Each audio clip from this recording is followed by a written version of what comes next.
L'histoire des 7 merveilles du monde antique constitue la première épopée architecturale de notre civilisation, une odyssée où le génie humain défie les dieux, le temps et la gravité.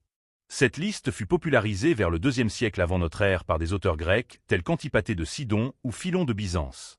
Ces chefs-d'œuvre ne sont pas de simples inventaires archéologiques, mais témoignent de l'ambition d'un monde grec qui, après les conquêtes d'Alexandre le Grand, chercha à cartographier la démesure du monde connu. La grande pyramide de Gizeh, érigée sous le règne du pharaon Khéops vers 2560 avant notre ère, est une équation de pierre posée sur le sable égyptien. Durant plus de 3 millénaires, elle demeura la construction la plus haute du monde, culminant à l'origine à 146 mètres sous un revêtement de calcaire blanc poli qui scintillait comme un astre. Son édification reste un mystère de logistique. Des millions de blocs de pierre, pesant parfois plusieurs tonnes, furent acheminés et ajustés avec une précision millimétrique.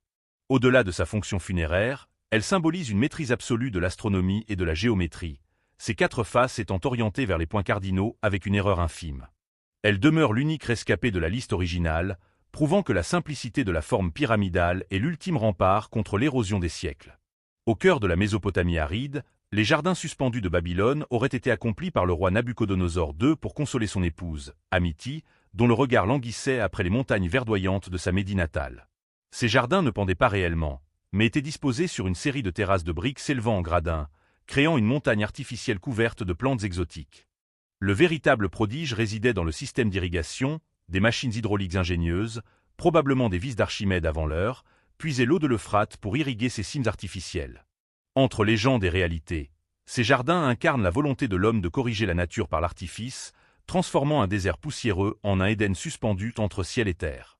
Vers 435 avant notre ère, le sculpteur Phidia reçut pour mission de donner corps au roi des dieux avec la statue de Zeus à Olympie.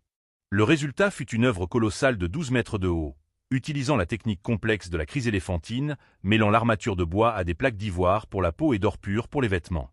Assis sur un trône de cèdre incrusté de pierres précieuses, Zeus dégageait une telle puissance que les fidèles croyaient voir le divin en personne.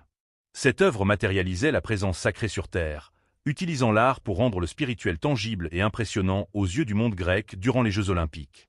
À Éphèse, sur la côte de l'actuelle Turquie, s'élevait le temple d'Artémis, une forêt de marbre d'une telle démesure que les auteurs antiques affirmaient que le soleil n'avait jamais rien éclairé d'aussi beau. Construit entièrement en marbre blanc, il reposait sur 127 colonnes sculptées hautes de 18 mètres chacune. Ce lieu n'était pas seulement un sanctuaire religieux, mais aussi une place financière et un refuge inviolable. Sa chute fut tragique. En 356 avant notre ère, un incendiaire nommé Érostrate le brûla entièrement dans l'unique but de graver son nom dans l'histoire. Ce geste illustre comment la quête de notoriété individuelle peut anéantir les plus grandes réalisations collectives.